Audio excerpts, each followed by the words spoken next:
Hello, and welcome to Senior Moments. I'm Dolly Simonovich.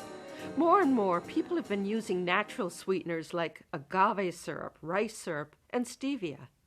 Honey, though, is one of the best sweeteners around. It's natural, it's good for you, it tastes good, and it even has antibiotic and antiseptic properties. No wonder it's all the rage now to have honeybees in one's own backyard. It has become so popular, in fact, that I hear you can buy a beekeeping starter kit at Costco. What does it take to become a beekeeper? We met with Kendall Sager, a local beekeeper, to find out who would want to do it and why. I got started with beekeeping by a friend of mine in college. He got bees and he needed a hand one day, and I thought, sure, why not? And I went out back with him, and I didn't even have a suit on, but he opened up the hives, and the bees were so much calmer than I expected. They just kept doing whatever it was they do. I saw the baby bees, larvae, pupae, and how they were storing nectar and pollen, and it was just fascinating, and I think I was kind of hooked from that point. When I'm managing my bees, mostly what I'm looking for is just making sure they have enough space to bring in nectar, or not too much space so that pests move in. And as a natural beekeeper, that's all I'm really doing, is just managing space. So I've got my bee suit, I suit up, go outside, I give them a little bit of smoke, and I'll go in and inspect kind of the health of the colony, make sure my queen is okay, she's laying eggs, there are lots of bees there, see if they need more space, and throughout the season I can harvest honey. So those are kind of my main points as a beekeeper. I think the reason why I keep bees is probably pretty different than most other people. I think some of the most obvious reasons are honey or pollination, but I really got into it for education. I've always had a passion for education, and right now I teach classes for all ages, from how honey is made to how to keep bees in your own backyard. And so the bees were really, I wanted them so that I could have classes like this. And the ultimate goal would be to have a learning farm, so have more animals, and bees are really just my first farm animal. Well, I usually have about 5 hives in my own backyard, and I have one beehive up in Petaluma in the North Bay, on top of a brewery, actually, so they can have local honey. So that's a total of 6 hives. And the number will go up and down throughout the season. So right now I have 2 additional hives, right now the little tiny hives, and I'll be giving those away or selling them. Bees are really important for pretty much like all of our food intake. So 1 out of 3 bites of produce that you're eating was probably pollinated by a bee. And while bees are not the only available pollinator, there are a lot of wild bee species, flies, butterflies, birds that pollinate. Bees are the most commercially available pollinator in that they come in these very convenient boxes that we can seal up and transport around the country. So the almond orchards in the middle of California, bees will be trucked from as far away as Maine to pollinate those almonds. And it takes about 2/3 of the honeybee colonies in the United States to pollinate the almond orchards. So that's maybe about 1.5 million bee colonies. One of the common myths about beekeeping is that they're very aggressive in this swarming behavior. There's bees everywhere. Swarming is actually a really natural part of the bee's life cycle. In the springtime is usually when you'll see a swarm. And this is when half of the honeybees leave with the queen, and it's how they propagate. So they'll start a new beehive somewhere else. And they usually ball up. They'll stay in one spot for an hour, 2 hours while scouts go out and look for a suitable location for a new hive. They're actually some of the most docile bees because they have no babies to protect. They have no food stores to protect. They've just got the queen with them. So many beekeepers find them to be pretty docile. Of course, you don't want to approach one of these things on your own, but they're not out to get you. It's just they're propagating as they usually would. The bees that remain in the hive, they're raising a new queen, so that's how it splits in half. Bees don't want to sting you because when they sting you, they die. And when most people think of being stung, you're thinking of being stung by any stinging insect. So you're kind of lumping wasps into the same category as honeybees.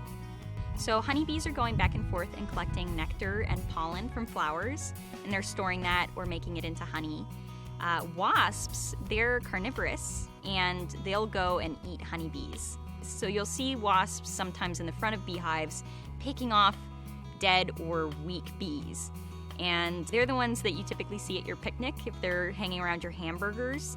And they will sting multiple times. They don't die during stinging. The honeybees are vegetarians. They're very calm for the most part. We're sitting maybe 15 feet away from the front of my hives, and no one's bothering us.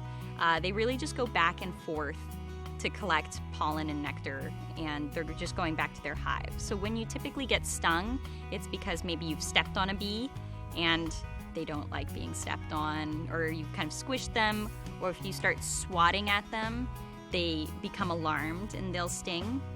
As a beekeeper, I might get stung if I'm opening up their hive, because I'm opening up to where their babies are. So they're becoming defensive of their babies. And the first thing they do isn't come out and sting me. They'll actually give me several warnings, much like any other pet that you have.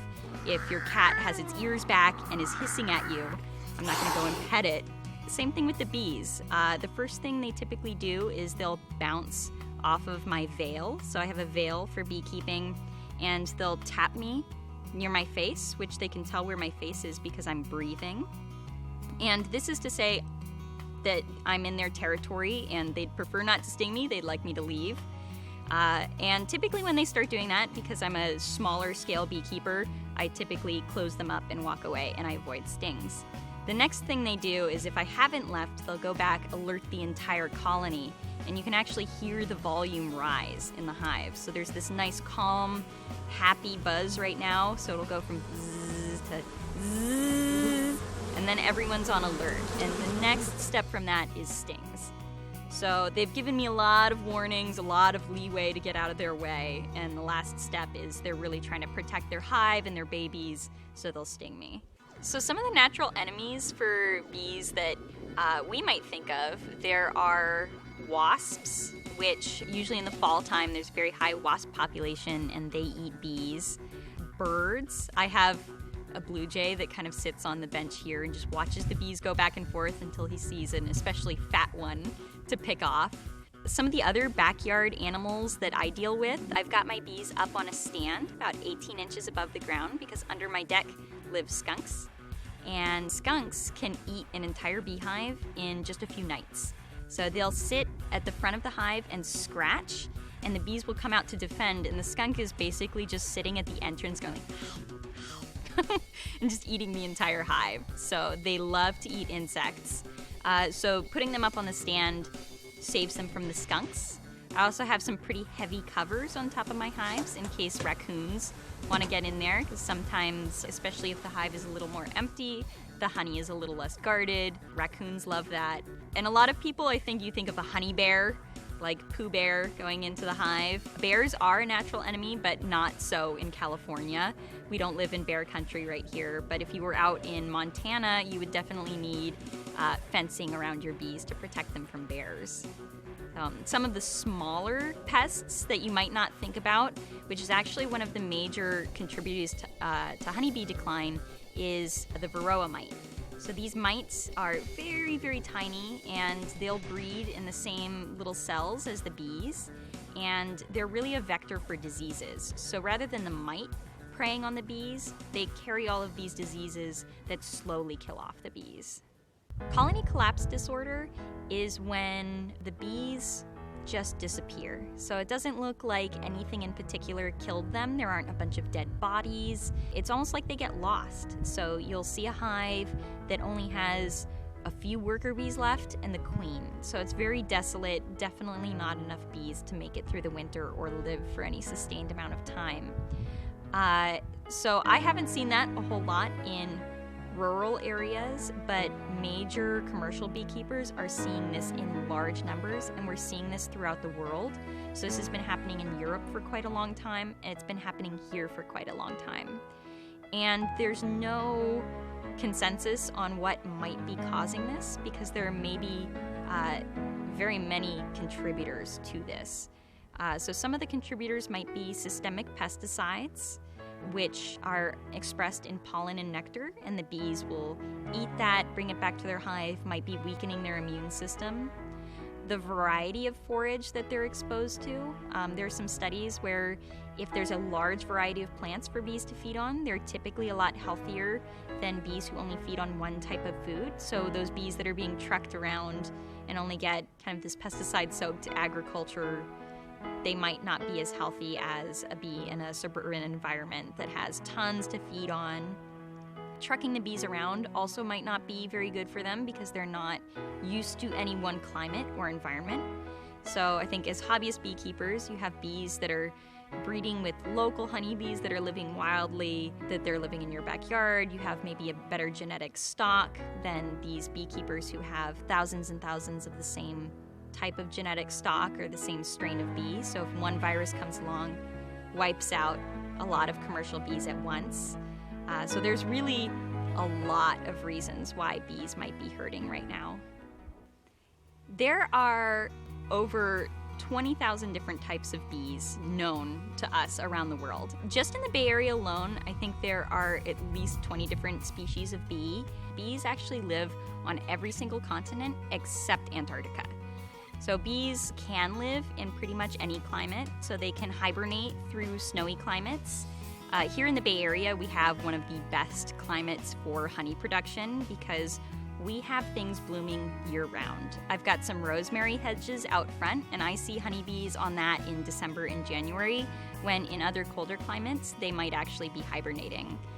So the warm climates, they like at least a little bit of moisture because they use water, so they'll collect dew in the mornings to control the temperature inside of the hive. So they actually use it much like humans use sweat. They use that as an evaporative cooling method for inside of the hive if it gets too hot on a sunny day. They also use it to control the consistency of honey. So they like a little bit of moisture, not desert. So it's a little tough for them right now in the drought with a lot less blooming. So they have a lot less to forage on, and they have a lot less kind of like drips to grab water from as well. Don't go away. We're just getting started with our program on beekeeping. We'll be back in just a few minutes.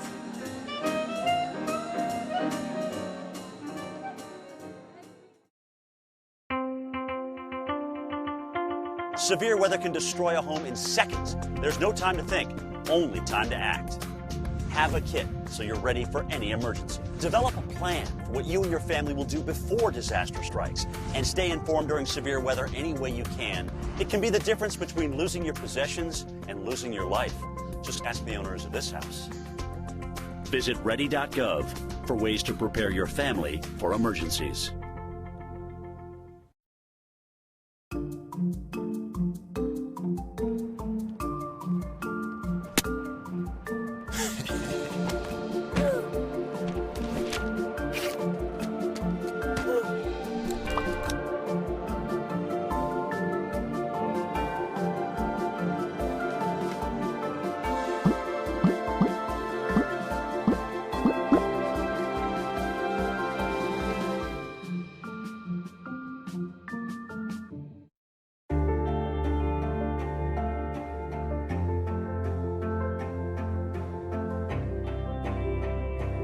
Body language can tell you all sorts of things.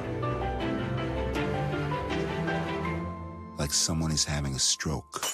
Know the sudden signs. Learn fast. Face drooping, arm weakness, speech difficulty. Time to call 911 and get them to a hospital immediately. Learn the body language and spot a stroke fast. Why do you like San Bruno Cable? When they come over to your home and they do something for you, it's done right the first time. I went to the front office to change a box, and they were very helpful. They were very friendly, and they were really fast. There's a lot of channels, a lot of good entertainment for my children. I believe in doing business in the town that I live in. Thank you for choosing San Bruno Cable.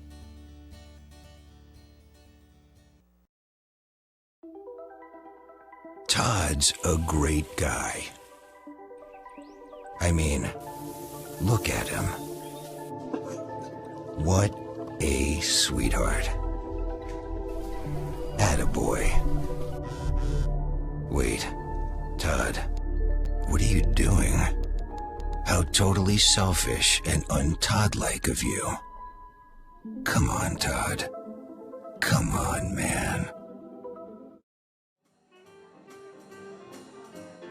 Welcome back to Senior Moments. Are you curious about keeping your own bees? Want to know what sort of time commitment is needed? Continue to watch our interview with Kendall Sager, who will talk about this, as well as the cost and where to get more information. There's a beekeeping book out there by Kim Flodham that says bees are more work than your cat, but less work than your dog. I think maybe I take too good care of my cats because I think they're even less time than cats. In general, it's about 80 hours of work spaced throughout the year, mostly in the springtime and when you're harvesting honey. So in the winter, the bees are pretty self-sufficient. The temperature's too cool to go in there and inspect the hives. So November through January, you're not really doing much of anything with the bees. That's your time off. February through April is really high season for the bees. So I'll be inside the hives inspecting them maybe once a weekend. And the hive inspection might take up to an hour. So that's maybe 1 hour every weekend to just check that they have enough space to store all of the new nectar that's been blooming in the spring. In the summer, there's less blooming, so it's less of a frenzy for nectar. But maybe once a month, I check on them. I check on them kind of just visually outside to see how they're doing. And then in the fall, it's definitely down to once a month inspections and just kind of reducing the space so they have a nice small area to go into winter and hibernate if they are going to hibernate. Here in California, it's typically not cool enough. So honey harvesting is the more labor-intensive thing, and that usually takes me a weekend, and that's because I'm harvesting vast quantities of honey. So I'm usually harvesting at least 5 gallons of honey at a time, so that can be that's well over 100 pounds of honey. So, and that one, usually takes me a whole weekend. And I do that about 3 times a year. Splitting the hive is when, instead of naturally swarming in the spring and half the bees leave, I'm manually managing that process. So I take half the bees out and move them. And this is typically referred to as a walk-away split, is I've divided the resources in half. I make sure that both halves have eggs, pollen, nectar, and they have nurse bees. So nurse bees are young bees who have just hatched, and they usually stay inside of the hive and care for young bees. So I want a lot of nurse bees to raise a new queen, to feed this queen very high nutrient value food, which is royal jelly. And this way, whichever hive ended up with the queen, they've got the queen, she'll continue laying eggs, and the hive that ended up without the queen, they have enough resources to raise a new queen. This way they don't leave on their own, and I'm just throwing bees out into the neighborhood. Typically we don't want that as beekeepers, just to be a good neighbor, to not have bees everywhere. I might also do it if I've lost some colonies over the winter. Right now, one of the statistics that's been released is we lose 40% of all bee colonies every single winter. So this doesn't mean that the overall bee population is dropping. It just means that I have to spend more energy splitting my hives and building up a new population. So typically we get less honey production if we're splitting our hives all the time. So to get started in beekeeping, you'll probably end up spending an average of $500, and that would include a few $100s for your equipment, so your woodenware, the boxes that the bees live in, another $100 or so for some basic tools. So you'll need like a little crowbar, it's only a few bucks, a smoker, maybe $20, and you'll need a beekeeping suit. And you can definitely adjust any of this. So I've got a full suit, which is more expensive than just a little veil, and you wear long sleeves and gloves when you use that instead. So there's some ways to adjust it to be less expensive. And bees, if you're buying bees, they're typically about $100 to just buy a box of bees to then dump into your beehive. So all of that, a total of $500. Annually, Every 5 years or so, you want to make sure you're replacing your wooden equipment. So that's not necessarily every year you'll realize it. So that's a few $100s spread over the course of 5 years. And you'll also probably be buying jars to jar your honey and maybe some additional honey equipment. And hey, it's a hobby, so you're probably, maybe you get into candle making or making lip balm or making mead or beer. So there's any number of add-ons, but I'd say at least you're probably spending another $100 a year just to get your glasses for honey and replacing your equipment. You actually don't need very much space to keep bees at all. I keep them in my own backyard. I have about 5 hives. The main thing you're looking at when you're looking at space for bees is you want to make sure that the human space and the bee space is separate. So my bees have either a house or a fence on either side, and that causes them to go up and away. And there's kind of like a little bench, and usually there's some bushes in front so the bees don't zip across the yard, and that keeps the yard where I have like a table and chairs and we eat dinner, that keeps them very separate from where the bees are living. So some fencing goes a long way. In apartment complexes or in San Francisco or my bees up in the North Bay, we keep them on top of a roof. So they're not taking up any footprint on the ground, but then I have to think about my roof access. So bees can be very heavy. So each box filled with honey can weigh about 50 pounds. So you don't want to be lugging that up a ladder. Ideally, you'd want some stairs or something like that. So you don't need very much space at all. And in the smallest spaces I've kept them in kind of a side yard that's about 6 feet wide. And I just manage them by putting bushes or a fencing to make sure they go up and away. And the bees will stay up and out of the way until they find a flower to forage on, and then they'll come down. So that kind of keeps them out of your space. Anyone can really keep bees, but you do want to check in with your city to make sure it's legal in your area. So throughout, I'm mostly familiar with San Mateo County and also with Los Altos and Santa Clara County. In Los Altos, there are no regulations on the number of beehives, and this is ideally, as a beekeeper, what we want, is we want the bees to fall under regular nuisance laws, and that would be if the bees are a problem or they're interfering with other people, then we'd have to do something about the bees. In general, they're not a nuisance, and especially if they're well cared for, if you're providing adequate forage, you don't have too many beehives in one location. So that's ideally what we want. Unfortunately, there are some beekeeping regulations throughout the state. And in San Mateo County, Foster City, beekeeping is currently completely illegal. You can't have any beehives. And the San Mateo Beekeepers Guild is actually working on lifting some of these regulations or changing them to be a little more friendly towards beekeeping right now. Some other regulations might be that you have to keep the hives a certain distance away from a household or from a property line, and for many suburban lots, that might be a bit difficult. So just check in with your county. If you don't know, your Beekeepers Guild has beekeepers in all of the cities, so someone there will probably know too if you need a little hand navigating the government websites. There are tons of ways, if you don't want to have bees in your backyard, how you can help bees. One way you can help honeybees is by really being conscious of the types of pesticides you're bringing into your yard and using on your plants. If you can be all natural, that's really the best thing for honeybees. And if not, spraying pesticides on non-blooming plants, because bees are really only interested on plants that are blooming. So using on non-blooming plants will help them not be exposed to pesticides. And in particular, the types of pesticides you'd like to avoid is systemic pesticides. And there's a list on Xerxes.org, has an amazing list of pesticides because it's really hard to tell when you go to the gardening store.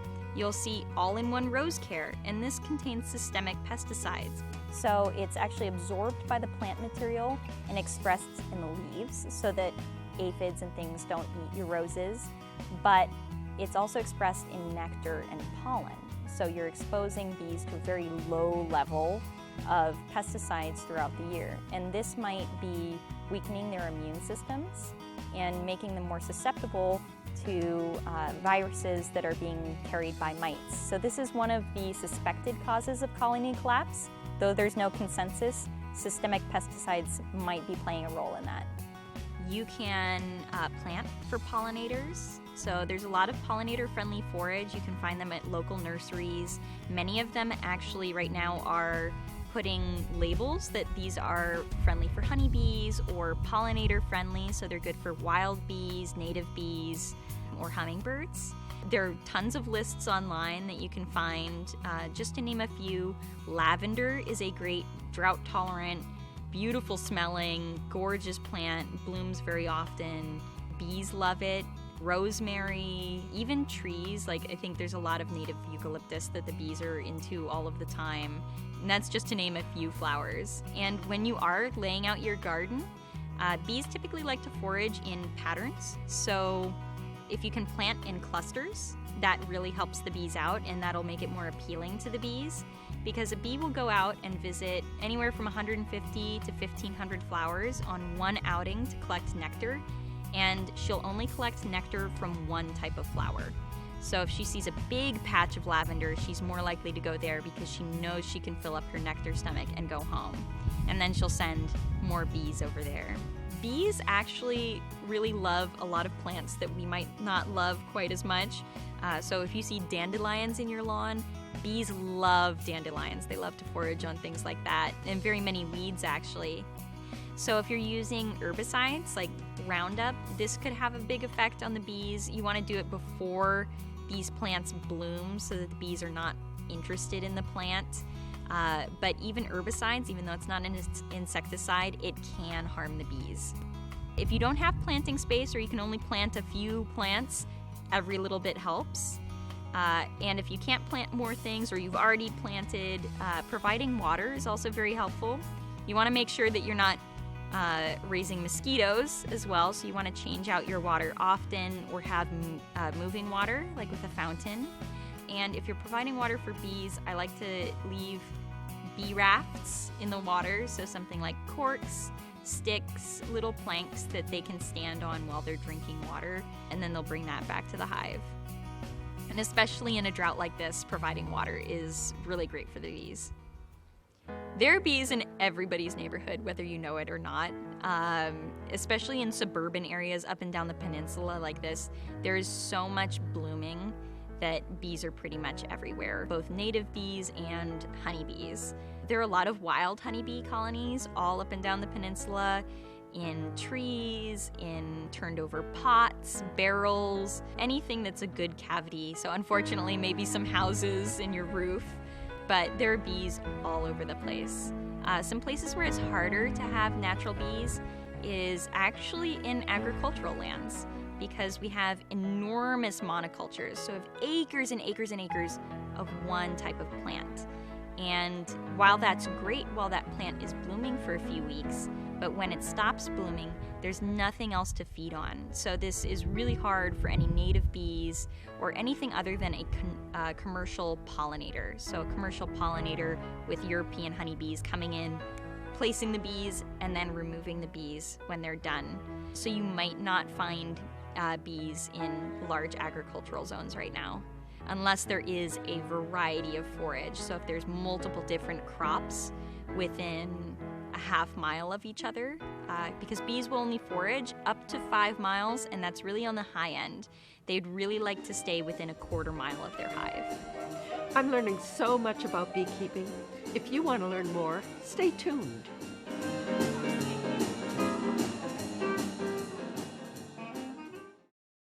They're here. They're looking for you. They want to drink your blood. Help us stop invasive Aedes aegypti mosquitoes in your neighborhood. Dump or drain all standing water around your home. Remove containers, flower pots, and anything that can hold water. Go to smcmvcd.org or call the San Mateo County Mosquito and Vector Control District to report day-biting mosquitoes. San Mateo County Mosquito and Vector Control District, protecting public health since 1916. You know the old saying, the grass is always greener on the other side. Well, it may look that way, but when you get up close, it's all weeds and stickers. Those big company TV providers may have great introductory offers, but read the fine print. You have to sign a long-term contract? Do they offer free service calls? And just how high do their rates go after the limited time offer expires? At San Bruno Cable, you sign no long-term contract. Our rates are easy to understand without surprises, and if you experience a problem, we offer free service calls on the next business day. Thank you for choosing San Bruno Cable.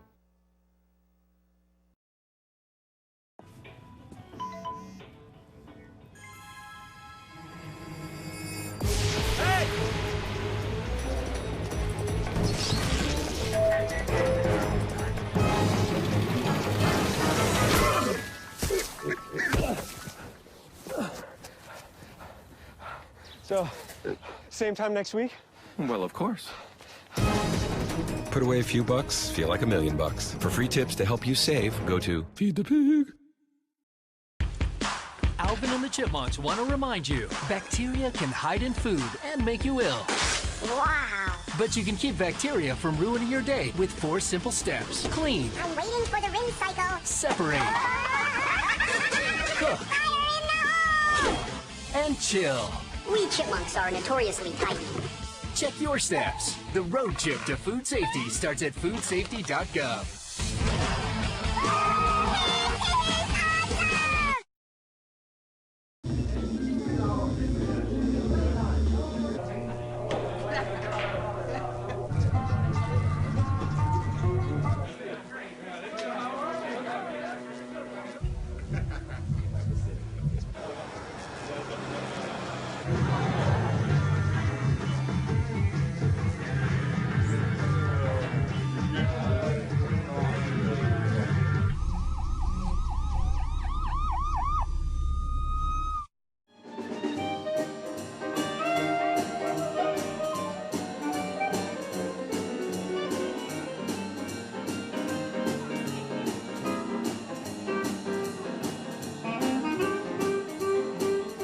We are here in Senior Moments talking with Kendall Sager about beekeeping. Besides honey, bees produce an assortment of products. Here's Kendall to tell us more. Bees produce honey because this is actually a food source for them. They'll eat honey as a source of energy and pollen as a source of protein. So really they're eating a mixture of these two things. And they store such quantities because in most environments they have a winter to hibernate through. So they want to have a lot of honey stores to make it through winter. Though bees, they're very, very busy, very good at what they do. The European honeybee, which is what most commercial honeybee keepers keep, they store hundreds of pounds of honey. Each year, I would typically get about 100 pounds from each hive. So that's a little over, I think, 7 gallons of honey each year from 5 hives. That's quite a lot of honey. And in the peninsula, you can harvest a lot of that. So they don't need very much to make it through their own winter because winter's very short. And for the past 2 winters, we've had 80-degree weather in January. So the bees are out foraging pretty much year-round. They will need some stores to make it through the winter, but not nearly 100 pounds of it. They might need 10 pounds. There's not really a season for honey. So you can harvest it pretty much year-round whenever it's there. I'm harvesting typically in the spring from March through September. They'll be bringing in honey, and I typically wait until there's a lot of honey to harvest because harvesting honey is a big sticky mess that kind of takes out my kitchen for the better part of a weekend, if not longer, if I'm not as good at cleaning. But so I try to minimize it to about 3 times a year. So in those 3 times a year, I'll be getting somewhere between 50 and 100 pounds of honey out of each hive. And that I use a centrifugal extractor. I'll spin the honey and it comes out of the honeycomb and drips down the sides. You filter out the larger wax bits, but then it just goes straight into the bottle. So it tastes a lot, you get a lot of local flavors. It's a lot of the local pollen and nectar. So when you're looking for honey to buy, you might want to see if it is local because local honey contains a lot of pollen from your area. Some people think that this helps with your allergies. I think it is in general much more delicious because it's less of a filtration process. So if you also look for raw honey, it's honey that's never been heated above the temperature of the hive. So it contains more natural enzymes that the bees have created, so you're getting more of a nutritional value from that. Honey that you find in the store, they're typically mixed with multiple hives because they want to have a consistent product, so you don't have a huge variety in what you're tasting. So here, my honey, last year I could taste when the blackberries were blooming. And that's just so cool, as opposed to honey in the store that might be a syrup, which you should also check that the only ingredient is honey. So in a lot of them, they might actually be watered down. There might be flavorings or sucrose in them. You only want honey in your honey. So if you find a wild beehive either in your home, on your property somewhere, in a tree, the first thing I would do is call my local beekeeping guild, because they're usually very well equipped to send someone out and catch honeybees for you. Beekeepers do love this because they'd like to take those honeybees and actually a few of my hives here are from swarms, so that we've found around. You usually make them into a new hive because there's a queen already there, there's bees already there, so wherever the queen is, the bees will live. So one of the most fun parts of catching a swarm of bees is they'll all be sitting on maybe a branch, and there's just this ball of bees hanging there. And you can shake them. I usually shake them into a cardboard box, and you can tell when you've got the queen, because when you've got the queen in the box, the bees start just going into the box. It's kind of like the Pied Piper with bees. And once you've got them in the box, I'll transfer them into a honeybee hive. So typically a Langstroth hive, and I'll dump them in there. And as long as the queen's in there, all the bees will kind of go in, and that is their new home. If you call a local exterminator, oftentimes they're calling the beekeeping guild because they don't want to kill honeybees either. Honeybees are in some trouble right now. I think it's very much in the public view. So no one wants to go around killing honeybees. And in most cases, we try to save the honeybees. So as a beekeeper, this is great. Free bees. So I'm going to go and collect those honeybees. Like, I've collected them from down the street or in our local neighborhood. And if it's a more professional job, there are professional beekeeping removal services that don't harm the honeybees. They'll cut them out and do their best to save them. Some of the hardest situations to save them is if they're in, say, an old tree that has a hollow in it. It's very hard to lure them out, but there are ways of doing that too. It just might take more time. So your bees might not be gone immediately, but you will still be able to get them out. One of the most common products that you see out of a honeybee hive is honey. They produce a lot of it, and I think most people are familiar with it. Some other things that you might not be thinking of are pollen. You can harvest pollen from honeybees as well. It usually comes in little balls that they've collected on their back legs in a collection of hairs called a pollen basket. And there's a special trap that knocks this off as they're walking into the hive. You can use this as an additive to yogurt. You can sprinkle it on yogurt, sprinkle it on cereal. It's the texture of powdered sugar, but it tastes like you're eating a flower. So it's very floral and lovely. There's also royal jelly, which is produced from a gland in the bee's head, actually. So this is not something they're collecting like nectar and turning it into honey. It's a high nutrient substance, and it's called royal jelly because the queen eats it her entire life. And this allows her to develop into the large queen bee that she is. The other bees eat pollen and nectar, which is more of a sustaining food, but not as nutrient rich as royal jelly. There's also beeswax. So bees will produce wax from flakes on their abdomen when they're very young bees, and they'll chew this up and build it into honeycomb. As a beekeeper, I get a lot of beeswax from when I harvest honey. I'll scrape open the honeycomb and then spin the honey out. But then I have this beautiful fresh wax that I can use to make candles. I personally make a lot of lip balm with it. It's also in some lotions or soaps. So there's a lot of beauty products that come from honey or beeswax. And then the last one, which is probably the least common, is propolis. So propolis is tree sap, and this is something that they're collecting, and they use it almost like a varnish or a seal within the hive. It's a natural antimicrobial, so they kind of coat the entire inside of the hive with it to try to keep mold and other like bacteria from growing on the hive walls. And as a human, we can use this in tinctures as kind of like an antimicrobial salve, or you can also use it for varnish. It's a beautiful, like in this area, it's a beautiful like reddish brown color. And historically, Stradivarius violins were varnished with propolis. So those are just some of the few products you get from bees. If you want to learn about beekeeping, I think one of the best resources you have available to you is your local Beekeepers Guild.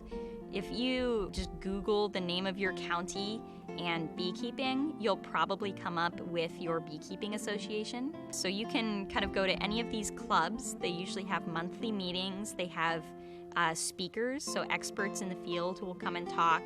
And you have a resource of hundreds of local beekeepers who are in your area. So if you want a beehive, if you want a mentor, they can really set you up. I myself am a local beekeeper. My website is Kendall's Bees, and I have a blog following kind of the goings-on of my bees, as well as just in general what I'm up to that's bee related. So I've been posting a lot of great summer honey recipes right now. But those are, I think, some of the best resources is your local guild, meet the beekeepers at your local farmers markets and see what they're up to. If you want to take some local classes on beekeeping, there are a lot of local areas. One that's very local to me is Hidden Villa, which is down in Los Altos, and it's a big nonprofit open space preserve that has a learning farm. And I've been doing a lot of beekeeping classes with them. So I do some hive to table classes on harvesting your own honey. You walk home with your own honey.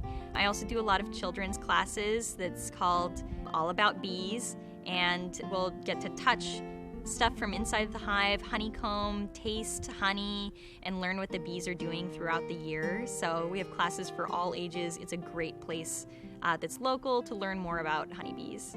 There are also a lot of really great books. Honestly, my favorite that got me started was Beekeeping for Dummies. It's really well laid out, actually. It was written by a beekeeper who experiences winter, so as a California beekeeper, there's some sections in there that you don't have to worry about because it doesn't snow here. But those are some really great resources. There are also hands-on classes, which I can't recommend enough, and they're all over the Bay Area with local apiaries will offer beekeeping classes. So there's any number of ways, whatever works for you or your schedule, that you can get started. Beekeeping is such a fascinating hobby. If this program has tickled your fancy, keep watching to the end. We will have contact information for the various websites Kendall mentioned. I do hope you enjoyed our program. I'm Dolly Simonovich for Senior Moments.